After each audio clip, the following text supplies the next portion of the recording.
This is Texas in mid-May. The North American wheat harvest has just begun, and by the time it's finished in October, these combine harvesters and several hundred others will have chewed their way north for 2,000 miles to the Canadian prairies. It's the biggest farming operation in the world, and it must be the most important too. For these days, East-West grain agreements have become as significant as nuclear treaties.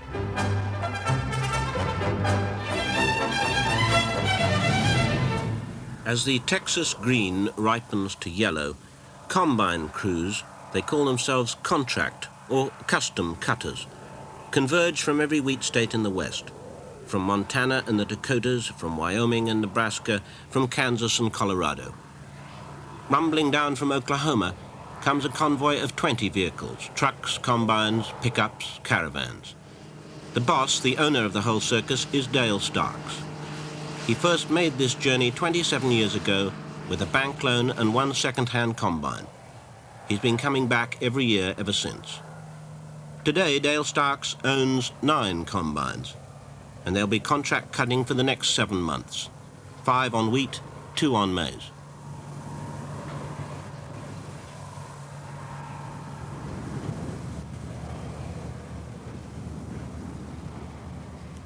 Wheat has been with us since at least the time of Abraham, but it's never been a crop native to North America. It's been on these western plains for less than a century. The grain ripens with the migration of the summer sun.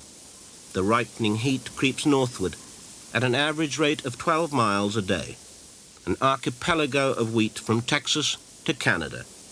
The combine crews will follow it all the way. At the first farm in Texas, the year's first contract for Dale Starks, he and his crew set up base camp. Pull on in and get right through there. The combines are unloaded, the season begins. He's recruited 16 men, his harvest hands, to drive the combines and trucks. But first they must get their machines rigged, engines tuned, innards adjusted. They must check tensions, tires and bearings. They must grease, oil and fuel up. All over northern Texas, it's much the same. Hundreds of combines preparing for the assault.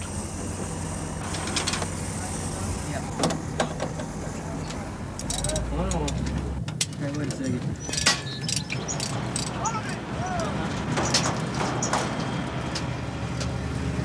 I'll send you some tires from... Dale is manager, master mechanic and team coach. His wife Margie helps the wives get their caravans into place.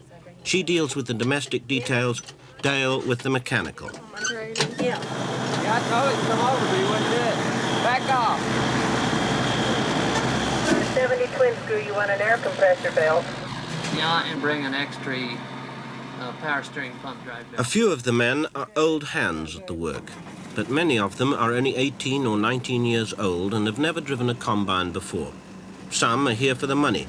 Some because they want to try something new, like Tom Kirk. Oh, it's something as a kid I've always seen and always wanted to do. It just got to the age where I could, and I got the opportunity to do it. Eventually I'll settle down, but, you know, I've got enough to do and enough time to see different places before I have to settle down. There's going to be a lot of times when you're just really down, doing the same thing over and over, but it's going to change, and we got a really good crew, and everybody working here is they're just terrific people. It takes a couple of days to get everything ready.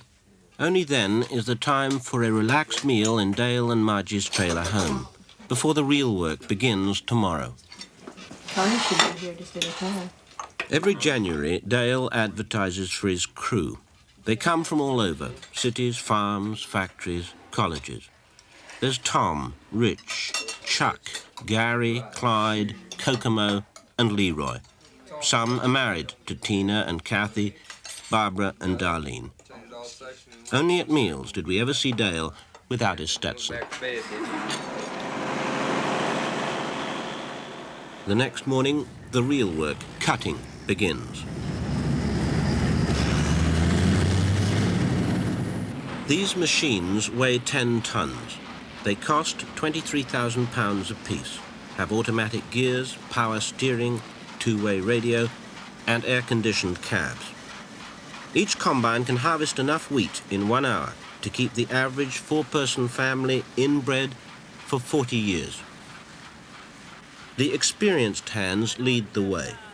For the others, there's a quick lesson or two from Dale. It seems like the left end is a little low and the right end's kind of holding up a little, isn't it? We'll run that reel just a little faster. That'll help lay that stroke back a little better. Right now, in normal conditions, we'd be running too fast, but until it gets to feeding a little better, why, it'll be all right. Okay, if you want to get down and get in the driver's seat, I think I can just slip out and let you ride down here.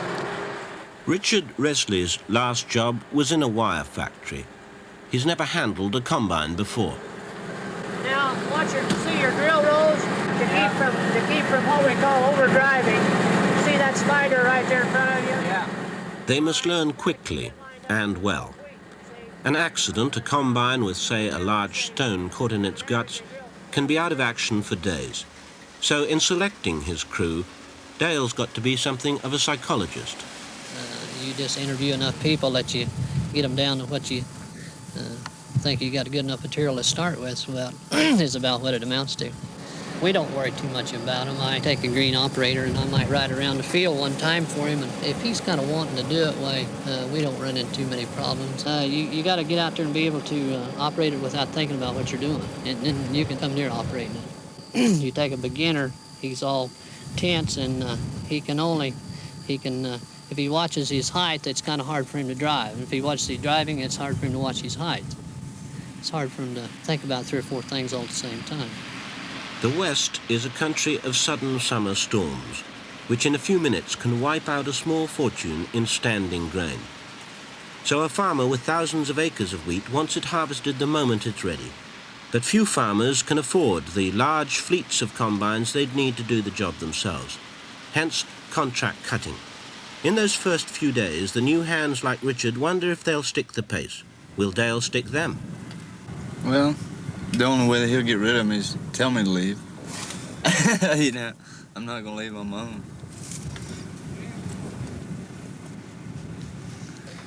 You just can't find more refreshing work, you know? You know, working in factories and shops and just... This is a wholesome business, you know? Fresh air and everything. And a bit of traveling too. Yeah, I can't wait to get up Montana and Canada up in there. That's where I want to get. Driving one of these things isn't easy. The danger comes as soon as a driver merely thinks he's got it all buttoned up.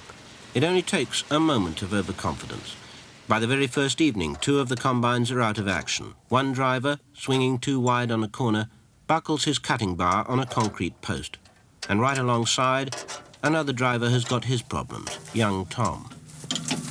I seem to have run a rock through this machine. It wasn't any little rock.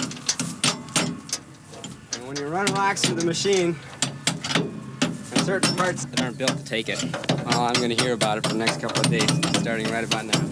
This ain't that rocky. You're just driving too fast. All of them. We're supposed to run beneath the ridges. Well, how many shafts you got bent? This one for sure, and it could be 2 more. Well, what about the front one? Pat said to take the 3rd one off. It's bent. You can see it from here. Look at there. Yeah. See how it's binding on the bearings? Feel it? Yeah. Where's your rock? Up front. Oh, man. Tom, who only yesterday was so confident. You're moving. You can't control it that fast. That's your problem. Yeah, you're just moving faster than what you can operate it. You just have to slow up to a speed where you can operate it. Yeah, well, I thought it was... No, you can't operate. Quite apart from the cost of repairs, Dale reckons he loses about $20 or £10 for every hour a machine is out of action. And now 2 will be out for at least a day. Where the grain drill hasn't been, you haven't got no business with a combine. Right. And that's where you... I don't know. You got a damage also to the cutter bar. That was bent when I first put it in. When we first put it in. Talk about it. Got your pencil? 260. From a mobile office, his pickup truck, Dale calls a local dealer. Think you might have one? I wonder if you could have Dallas. Could you get one out of Dallas yet this evening? Oh, why not? 4:30. Kind of banker's hours, huh? Yeah. Gosh, you guys must be making so much money you don't have to run long hours. Well, we'll repair it and get it back on and get him to going, but I'd like to have a new one to put on anyway. Thank you. That John, he's something. Well, I guess we're going to have to straighten that thing out. There's no way we can get a new one. For a day or two anyway.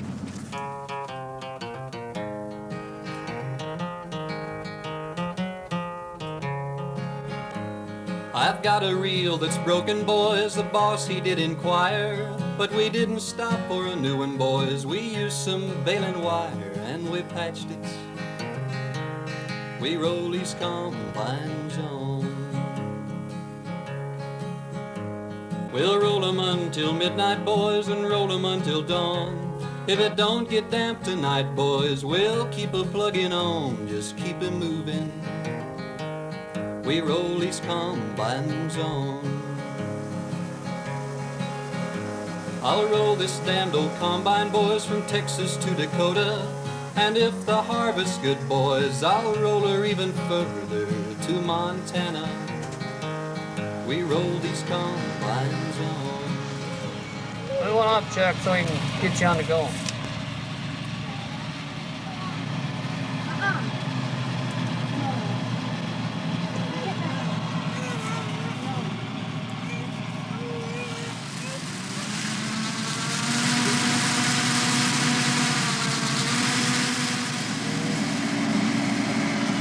Yeah, Chuck, you're a little too far ahead.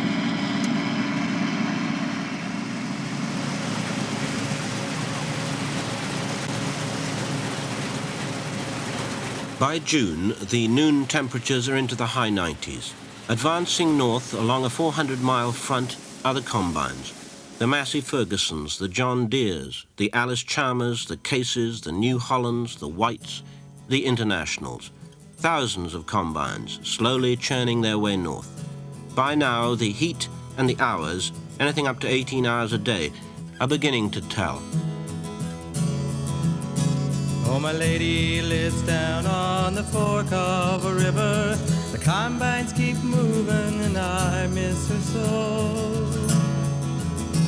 And I wait for the day when the work is all done. The fields look like oceans, long hours in the sun. So hot in the morning, so lonely at night, sleeping alone in a broken down trailer. The fields, they seem bigger and longer each day.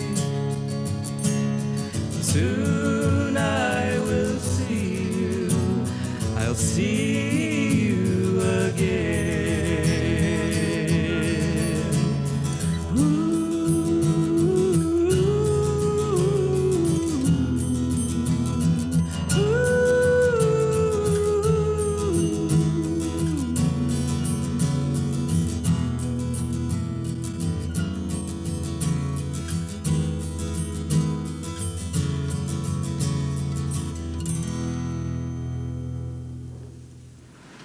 Every 3 or 4 weeks, Dale and his crew break camp, pack up, and get ready to drive on to the next farm, their next contract.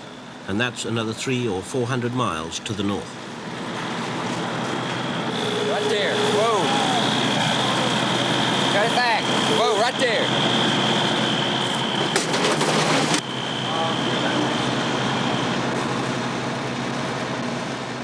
It takes a couple of days to get everything stowed and secure. Then they hit the road.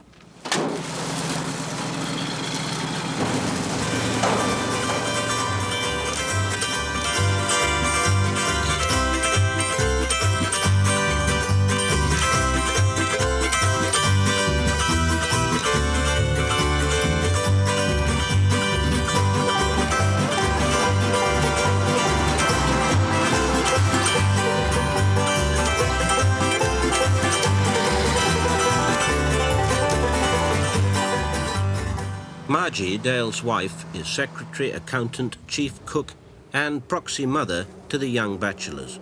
With so many calls on her time, she has to be very organized. You never let anything go undone till tomorrow. You keep everything done up today that you possibly can, because I may get a meal started and he'll radio me and he's broke down. I may have to drive from 50 to 100 miles after some part. So I have to plan my meals so that I have food on hand that I can get ready in a hurry, as well as meals that take longer. And you just have to put yourself on a schedule. You don't really have too much time for yourself, but I don't have the time I'd like to have to maybe go and visit. The people we work for now seem like the women, we never have time to visit with one another, or maybe just go shopping for an afternoon. It'd be kind of nice just to do that. Are you glad at the end of the season when it's all through? Right. You bet. Get to relax a little bit. Get to be home with my grandchildren.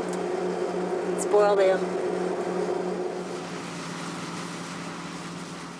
The route runs north across the plains. Once, not much more than 100 years ago, most of this country was written off by the surveyors and map makers as the great American desert. Today, although the machines are bigger than ever, they plough and plant in strips. The wheat or its stubble are windbreaks against erosion. On any given strip, they only plant every second year, so they use 2 years' rain to grow 1 year's crop. By midsummer, Dale and his crew are into northern Kansas. They've put 600 miles behind them since Texas.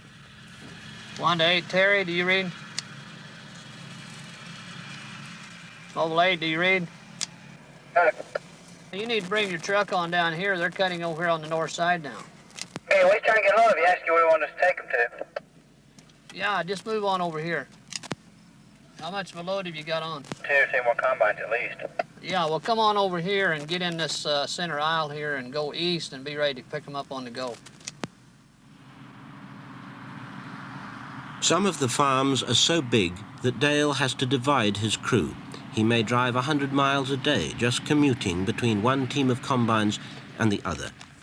Margie brings the lunch out, and if Dale isn't around, she doesn't say too much if the men stop their machines for a few minutes. Dale would not approve.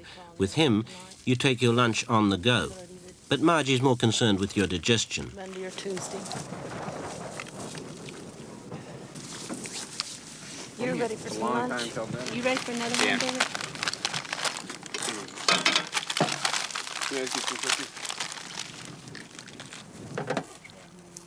Okay. Sometimes, to give a man a break, his wife takes over on a combine. According to Dale, the girls are usually a little slower, but a lot more careful. They start very young out west. That I'd rather be outside than inside. It's a little hard on him because it's so hot and everything. That's why I'd rather have him riding the combine, except for just a little while when it's not. Let him out and run around a while. I like to drive it. It's really fun, It's air conditioned and everything. And the only thing about it is you have to watch everything. You have to watch your table height. That's lowering it and upping it. When you go down a little dip, you have to be sure to keep it up, not dig in the dirt. And your variable speed, you can slow it up if the wheat's a little tough or a little thick. And you have to watch your water temperatures and your oil pressure and things so it don't burn it up. And then you have to watch your grain bin so you don't run it over. And watch for rocks. That's one main thing.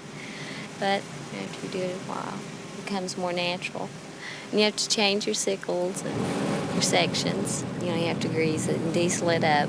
That's the dirty part about it. But other than that, it's just really fun. For most of the hands, who only a couple of months ago had never driven a combine, the novelty has long gone. It gets to be a long day when you start at 9 in the morning and combine till 1 at night. That radio really helps. You get a good station and you just rock and roll all night. Wearing some cool summer wear. You'll love the sunshine when you're wearing a colorful halter top. You can own one for only $2. Keep cool. Give your summer budget a treat now. At Penny's Ladies Wear, 329 South Broadway. 93 now. We're looking for a high today of 102. Here's a little something for you. Hope it'll cool you off a bit. I guess it was yourself you were involved with. All day and a good deal of the night, the trucks shuttle between the combines and the grain elevators. With all 9 combines on the go, they'll be delivering 80 or 90 tons every hour.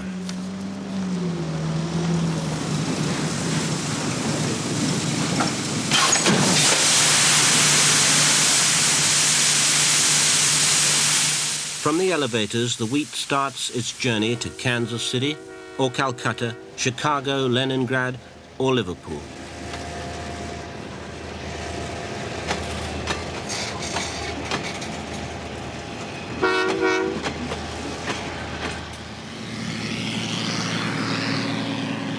There's a forecast of rain, so there's a race to get finished before the storm comes in.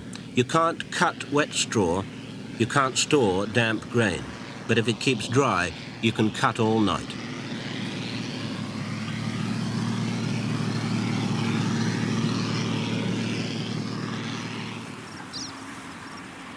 "7 miles away, a meal is prepared for the bachelors. Margie's day is as long as anyone else's. My day starts about 6:30 in the morning and ends about midnight at night. And you keep that up for how many months? Close to 7 months, from the middle of May until the 10th of December. And do you go to sleep for the other 5 months? No, sure don't. What do you do? Well, we have a farm, so we keep busy. We have cattle, and so therefore we're busy with them. They call them mobile homes, never caravans. The Starks is 60 feet long with a fair-sized bedroom, separate bathroom and a living room with fully equipped kitchen. I have a 30-inch stove with a 30-inch oven, so I can get a large roaster in there. And the double sinks, which are stainless steel, and it doesn't take much time to keep. And the dishwasher, and then a large refrigerator, and with the freezer, and then I also have a large upright freezer besides. You've got more in here than most people in Britain at any rate have in their own homes. And you've also got blenders and coffee machines and toasters. 4-slice toaster. And almost an instant coffee maker. I think it takes like 10 minutes. And the whole caravan, the whole mobile home is air conditioned? Right. It has refrigerated air.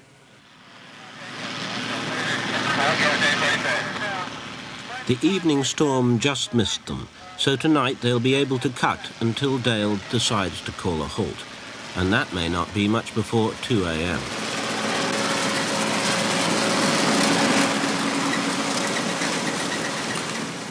The chuck wagon winds down its windows and dinner is served. Yeah, I do. Brad, you pretty hungry? Yeah. Can I have some of that? No.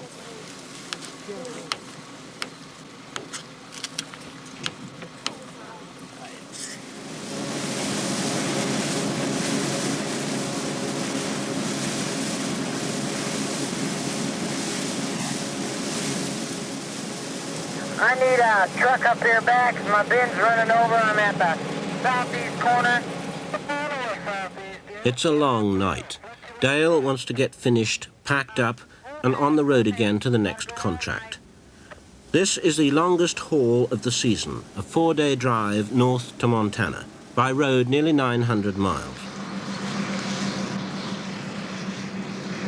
Started out in Texas, didn't know a thing. Left a pretty little gal with a wedding ring. Said I'd see some country, all I see is wheat. Said I'd get to be a man, but all I got was heat. KRV 620, all the way to all units. I'm going down a real steep hill here now. You better back off and take her easy. Might jackknife on you. They said I'd get some lovin' somewhere along the way. When the wheat is ready, it's 18 hours a day. Started out in Texas with money on my mind. Did a lot of talking to run that big combine. Yippee-yi-yay, yippee-yi-yay, yippee-yi-o-to-dee-o. Up in the early morning, always on the go. With their heavy loads, the trucks can't average much more than 30 miles an hour. With meal stops and fueling, that's about 300 miles a day. After 3 days on the road, Dale looks pretty tired, but he'd never admit it. No, not really. No, I'm not tired. What's it take to make you tired? About 24 hours. No, I'm not really tired. Do you think some of the hands are tired? No, they shouldn't be. They haven't went that far yet. Well, you've been driving 12 and 14 hours a day for the last 3 days. Oh, that shouldn't bother them any. They need about 18 hours. Eating. Wheat's about ready.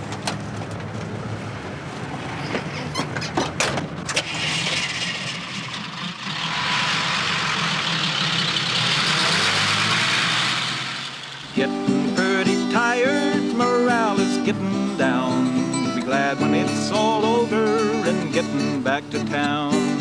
Think I'll throw a party and really hang one on.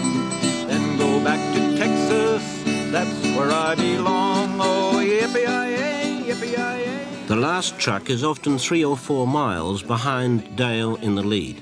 Here, the last driver thought he was lost, made a U-turn, and got stuck on the verge. It had been raining, and his trailer's bogged up to the axles. Wouldn't have happened if I'd been here. God damn, typical bunch of harvesters is all I can tell you. This is the day I'd like to be just a plain old housewife.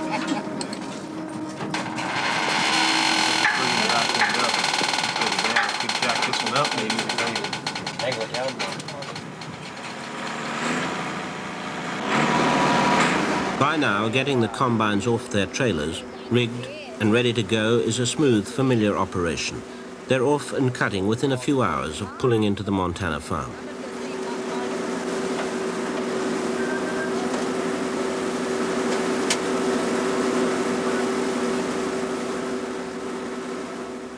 The local radio station comes in before the machine is even put into gear. The farmer has nearly 2,000 acres under wheat. He and the Starks are old friends. I think it's either 24 years or 25 years that I've had them. And you can't beat them.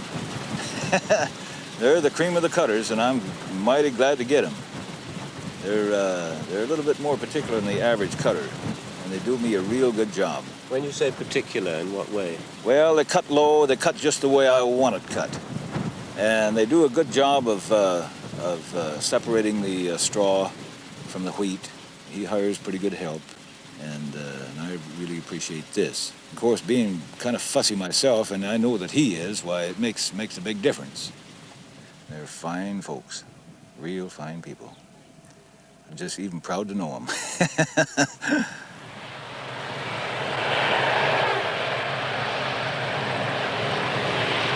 Bring your auger a little farther forward there, Kathy. Dale is always preoccupied in watching, coaching, chivying.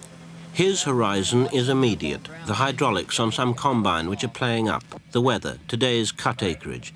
He doesn't have much time left to consider his place in the wider economic scene. For American wheat isn't just a crop, it's become a whole world system. It starts on the plains of Texas, or Kansas, or Montana. It ends in the chapatis of Bombay, the pastas of Turin, in the breakfast toasters of Dundee. Wheat trains converge on ports a continent apart, from Hudson Bay to the Gulf of Mexico. The Chicago Board of Trade is the nervous center of the whole system. Here, millions of tons of wheat are bought or sold or rerouted in the course of a morning, on a shout or a wave of a hand. If it's wheat you want, the world's supermarket is orchestrated in America.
By September, Dale Starks and his crew have moved on, over the Canadian border and onto the prairies of Saskatchewan.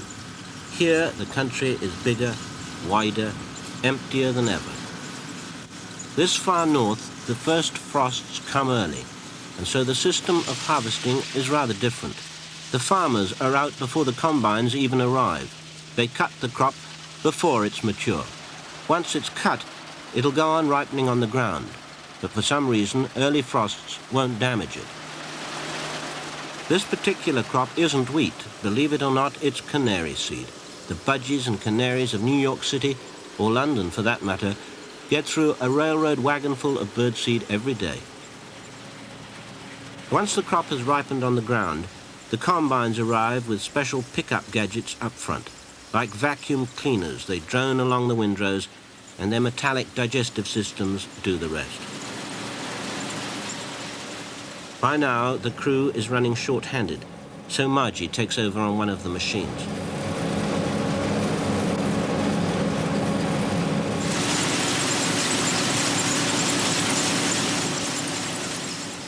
Dale taught Richard to drive that first day in Texas 5 months ago. By now, he's one of the best drivers in the crew. Like most farm work, driving a combine isn't well paid. With bonuses at the end of the season, you'll make about $700 a month and have to pay for your food. Richard and his wife have mixed feelings about the roving life, especially about the long hours. Here in Canada, we worked several nights till 4:30 or so. Several? That's all you work? Like the first day we got here, we've been driving for what, 3 days, 2 days. We got here and unloaded the combines, put the tables on and everything. We thought we was getting them ready for the next day. We was out in the field at 7 o'clock. We're until 4 o'clock in the morning. Do you look back on it, on the last 5 months, as something that's been worthwhile? Oh, yeah. Every time I finish a field, I feel I've accomplished something. Every time you go in a field and it's full of wheat, you know, and it's all standing up, and you get it cut and look back and it's all smooth. It's a sense of accomplishment. You know, But you have some doubts, Tina, don't you? You mean about harvest? Yeah. It's just not what I want. But I always don't get what I want. There's nothing for women to do, nothing. Sit in the trailer and get fat, like what I've been doing. Since I've been in Canada, I've been getting fatter by the minute. I want a house. You know, most women do. It's just not for me. I don't like it.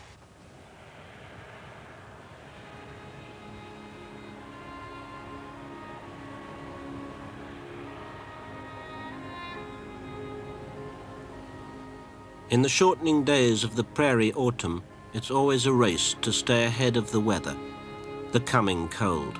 Now, after 5 months, there's only 1,000 acres left, and if it stays dry and they have no breakdowns, they might just get finished by 2 or 3 o'clock tomorrow morning.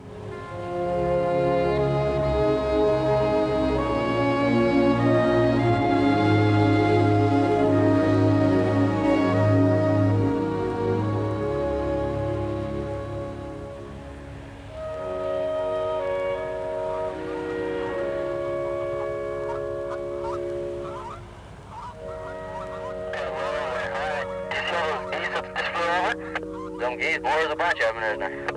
Sure is. Heading south. Yeah, that's a sign of cold weather's coming in.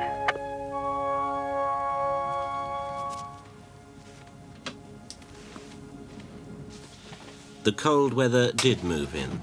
The first light flakes of winter drifted down at 5 o'clock in the morning. They finished the final cut only an hour before.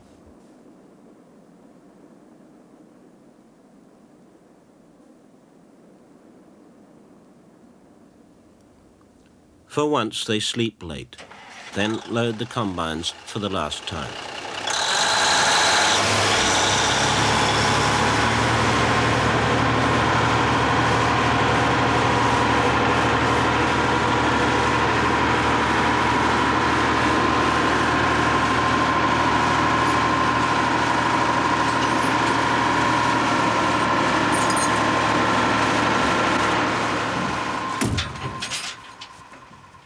Dale is never a man of many words. If anything, they seem to get even fewer as the season ends. How's it been? The wheat season? Oh, wet, muddy in the south.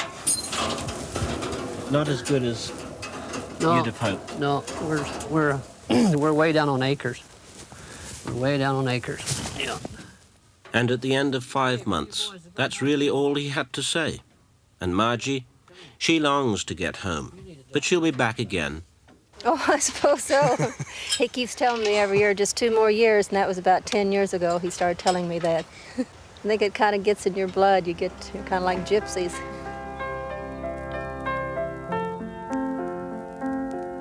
It took them all day to get packed up. Then, in the evening, they turned out onto the highway. But this time, they were going south for nearly 2,000 miles. Going home.